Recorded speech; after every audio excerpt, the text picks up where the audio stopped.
is probably, man, I'd bet on a rain delay. Because there's supposed to be nasty stuff moving through. Just in time for the Guardians game. Just in time for the Funny Bus. Right. Tonight's going to be a wild night in the Funny Bus, boy.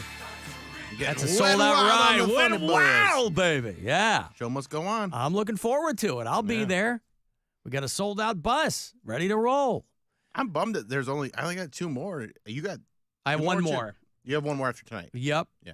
Because we're doing alternating weeks. So I have passes Monday and Tuesday to join Bill next Wednesday. Mm-hmm. And then the 19th, the Juneteenth Funny Bus. We're off the air that day, but I'll be hosting that night. And then you're doing the last one on the 26th. Correct. But funnybus.net, if you want to look into joining us or on a Wednesday or just any other time. It will give you the full schedule of when they've got tours, and it's a lot of fun. Fun to do, fun to hang out with you guys. But 2nd of 3 tonight at Progressive Field, 6:05 is when we will cut away for your pregame. 6:40 is your first pitch, and then they'll finish that series tomorrow afternoon before the Guardians head to Miami to play the Marlins over the weekend. If you listen to us on iHeartRadio, tell me where you do that, especially if you're out of state. I like to know where people are, where they listen. Alan, Chris from Binghamton. You guys were talking about the Mary Kay cars the other day, man. I literally just seen one in Binghamton. So there's one out here in New York. Just wanted to let you know, bro. Have a great day. All right, mark it down, Mary. Binghamton, New York has got one of them Mary Kay Cadillacs up there. Listen, this My is friend your drove side one. hustle, not mine. Oh. My friend's mom drove one of those when I was a kid. Really? Yeah. She did that well where she got the caddy. Oh, yeah. Wow. She's crushing. She sold a lot of cold cream back then. A lot of ugly women in Medina. Oh, really? Ugly? Yeah. It doesn't make them better looking. It just makes their skin look better, right? I mean. Well, I thought it was that makeup, helps. right? Yeah, but Yeah. I mean, there's only so much you can do. I mean, does makeup make ugly people look better? It makes, Yes. Yeah. Have you not seen some of those insane makeup transformations on like YouTube or TikTok? Yeah, Where, but they like, just these girls who are hit. Oh, will do really? a full face of makeup, and you're like, that is a different person. Oh, well, obviously you look different with makeup, but I'm more used to like the girls who just take all their makeup off and then you're like, oh my God, how brave. Well, I mean, and then either they put their way. stuff on. You know, not everybody's going to look like Jeffree Star, but yeah, okay. A lot of ugly women in Medina, Bill says, all right. Back then. There you go. Very Actually, I don't know if that was her territory. I just knew that's where we were. Yeah, I of don't course, know. everyone knows how much hotter Medina has gotten Yeah, since so then, much hotter. Oh, We've my heard. God. Thanks to you know. her. Yeah. Yeah. She really, you know what else Thanks is? to Miss Soul. The Mary Kay Caddy there in Binghamton. You know what else is hitting New York, specifically the city? Uh-oh. Are these spiders? Have you read the story about these Don't. giant flying yeah. spiders? Yeah. Spiders. They're your friendly neighborhood spiders, although you wouldn't know it by the looks of them. The Juro spider looks downright menacing. Turns out they're more Charlotte's Web than Black Widow. You folks in the Northeast are going to see them soon. The only question is when. The Juro spider was first spotted in the Southeast in 2013. Fully grown, they're the size of a human palm. And they shimmer gold and yellow to attract prey, like possibly the spotted Golden yellow, golden I've yellow. been telling people, if you're an arachnophobe, these things are the stuff of your nightmares because they're so big, they're so striking, and they're so sort of scary looking for an arachnophobe. And also their webs are absolutely enormous. They're at least 3 or 4 feet in diameter. And the other thing is they're really, really strong. If you walk into one, it'll stop you. So if you're keeping track, they shimmer gold, they're absolutely massive, and their webs are so big and strong, they're tough to tear down. The stuff I like of that nightmares. recap. From my research, I've shown that Juro spiders, for whatever reason, seem to be especially shy. In fact, they may be one of the shyest species of spiders that we know of. So if that's any comfort to people, I mean, just know that these spiders aren't out to get you. Meaning your dogs and cats, small kids, are safe, at least for now. So there you go. So they're shy say it like spiders. that. Why is she going to say at least for now? At least for now until they eat your dogs. Right. Yeah. Ugh. Spiders who have, again, all these, climate change and storms and weird things blow all kinds of non-indigenous creatures around to different parts of the country and the world. But these spiders that are big, but they kind of can float through the air too. And they have been in this country for the better part of 10 years, but they are kind of sounding the alarm there in New York Yeah. that the spiders are coming just in time for summer. Makes me itchy. I like spiders. I think they're just so fascinating. I'm the opposite of an arachnophobe. I think they're cool from like a distance or like behind glass, right? So if there's a spider on the outside of my window, I can be all right with it and kind of observe it. Observe it. I've observed that. Sometimes when I watch a spider, I like to observe what it does with a web and a trap a fly, and you never know how many it's going to eat. I can barely get through this web. It's so big. There's a strong web. I don't know. It's a kind of mojo spider than this one. It's a lot to observe. I like to observe it from that waxophobia. Observe it from a distance, I'm fine with. But when they're like in my house or my path, that is like I am screaming in terror and like I get physical, visceral reactions. So it's like, ugh. I'm just I'm fascinated how fast they work to make those webs, right? I'm always in the backyard in the morning. I'll be like watering the trees or the foliage or whatever. And there will be giant spider webs that were not there the day before in between two trees. To do, though. Huh? They got nothing else to do. There's a lot of things got nothing else to do. They're not building webs overnight. Well, they are. Well, they are. That's what I'm saying. They work very, very fast, and yeah, it's wild. Now, I'm of course constantly tearing them down because I don't want any of that nonsense. But yeah, so the Trichinophila clavata, the Joro spider, is coming to New York with their massive sticky webs. They're going to be shooting them. They're going to be shooting ropes all over the Empire State and the Big Apple. Oh, thank you. How do you like that? Yeah. I don't like that. Yeah, I know. There's already so much to be afraid of here. We don't need I know, spider right? webs. Jesus, that North Olmsted story here The stabbing, is like right? national news. Yeah. What happened? It's just terrifying. We only heard a couple. We only did like a little bit on a completely random encounter that ended up, because the news broke and we were on the air. A completely random encounter that ends up with a dead, stabbed 3-year-old boy at the Giant Eagle in North Olmsted. This woman and her son are in the Giant Eagle and they're shopping. And this other woman just passes them. She didn't know them. They didn't know her. Just passes them. I don't know if she gave them a look. I don't know what's going on. She goes right next door to some thrift shop, buys a butcher knife, follows the lady and her kid into the parking lot and stabs both of them. Kills the kid. And the How mom. old's the kid? 3. Oh. Little cutie. They put his photo up, and the whole bit. So it's just, and the cops are that, the people are calling 911. Hey, there's people getting stabbed in the parking lot, and they get the woman. And it's already no done. record on this. No record of mental illness, no gun charges, no nothing. She still had the knife on her. She's just walking out of the. Obviously psychotically, mentally ill, but so yeah, it's wild. It just freaks you out.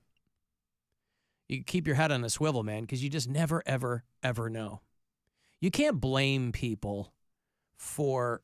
There's this weird confluence of things. I've taken to saying two things can be true at the same time because it's very useful to me, right? Two things can be true. Where on the one hand, people are like, oh, everybody's walking around too nervous and too scared. They might be. Because obviously the things that you watch and when you're online, it seems like there's someone behind every single corner. Obviously that's not true. But there's a lot of stuff out there. You just got to be aware. And if you're a mom and you've got your little kid, last thing you're doing is probably looking over your shoulder. At the grocery store. At the grocery store. It's not like. And in North Olmsted, too. Like, Right. It's not a bad area. But that's like a national story. It should be. That's a crazy thing to happen. Yeah, it's wild. So sad. 3-year-old little baby. Alan, Mary said she wanted something different, so here you go. A new song from Ray. Oh, what a hard pivot that is. Here we go. Lava explosions. Or Well, whatever. a little bit of sugar makes the medicine go down, Mary. You didn't like squirting hot lava, so he did wrote not. one called I caught a little of that the other day when I wasn't feeling good, but I turned on the show for a little bit and caught the lava songs. And I was Made just you like- even sicker. I was just like, ooh, So I can gross. relate. He has written one called Exploding Coconut Milk. I guess he thinks that's more of... He thought that it was the lava I had a problem That's with. right, not the Yeah. exploding and the squirting and Brian's a fool and all this kind of stuff.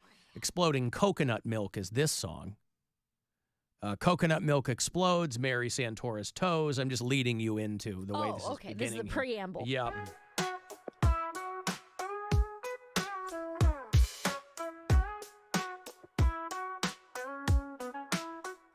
Coconut milk explodes, Mary Santora toes got me tripping, forgot my own flows. Weeping like a little girl, swirling my world, kissing in the flowers, watching. He's weeping like a little girl. This is the song of the Kissing in summer. his world? It's yeah, right. This is the banger that we've all been looking for. Yeah. This is our 2024 summertime earworm. Petals unfurl.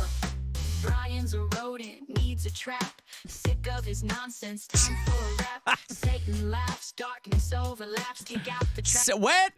Oh There's no man. looking back. Exploding coconut got me Yeah. lost. Mary's toes, no matter the cost. What's the cost? Usually $50 a picture. Hey. But there's negotiations. In a flowers blooming, feeling the frost. Shake the devil, never double cross. City lights, Mary's in sight. Her toes glistening, perfect night. Heart races, what's this plight? Can't deny it, feels so right. Brian schemes, pure debris. Set the trap, now he's history. Satan's struggle, cold as sea. Out of my life, finally free. Oh, Exploding God. coconut, vibes are tight. Boy, you want to talk about giving you whiplash listening to this song. Because, again, this is an AI song, and Ray puts them in. But you got to put some keywords in, right? Yeah. So he's clearly putting in, like, the devil and There was a Brian. lot of Satan in this one. Yes, the devil. Satan's chuckle, cold as sea. Brian's schemes, pure debris. Set the trap, now he's history. Yeah. I like that. Wow. That one was, I like the music better on that one. Yeah. It's not, Yeah, it's a bop. It was a pure Yeah. funky groove. yeah, not that bad, but this is, But how now did we're why did the bringing devil get, I why did he don't put the know. devil into the whole thing? Now the devil's getting involved. Yeah, coconut milk exploding. I do like coconut milk. I don't, You don't? but be careful what you wish for because you I didn't want the guess hot so. squirting lava. And so he pivoted to the coconut milk. And that's what you get. Mary, why you bugging? So that's the that's the latest offering there from Ray. That one was intense. I feel like Yeah. lyrically that one was the most dark, Well, yeah. right? That It was did the a complete darkest. 180 from coconut milk, Mary's toes, no matter the cost. And the Satan's devil's coming to here, kill and your Brian's boyfriend. done. From the depths of hell. Yeah, no matter the cost. Oh, boy. Well, listen, until AI murders all of us, this is fun. Yay! This is what we're using it for. I was reading an article with one of the guys, this guy, Kokotaijo or something like that, this guy who worked for OpenAI, and he has since left. He's one of these researchers on generative artificial intelligence, and part of his job is kind of forecasting progress and things like that. And the people who do this are not optimistic when they talk, you know? I mean, their whistleblowers are like pissing in the wind. The people who leave these companies because they're like, yeah, these companies, they are in no way concerned at all about safety or anything like that, right? So this guy that worked for this company, he's like, yeah, the big AI, the sea change might show up maybe 30 years from now. But these people always kind of have to eat their words because then they see how quickly it improves.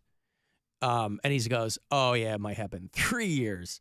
So, and he's like, there's something called P-Doom in AI circles. And that is their shorthand for the likelihood that AI will destroy or catastrophically harm humanity. And this guy was like, probably 70%. But the thing is, Probably. everyone is saying this.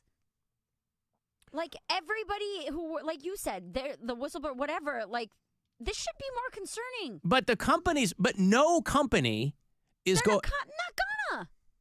No company is going to go like, yeah, let's take a pause on this. Because tech bros are always, to a person, right? Zuckerberg, Musk, all these guys. They're always promising utopia and delivering yawn.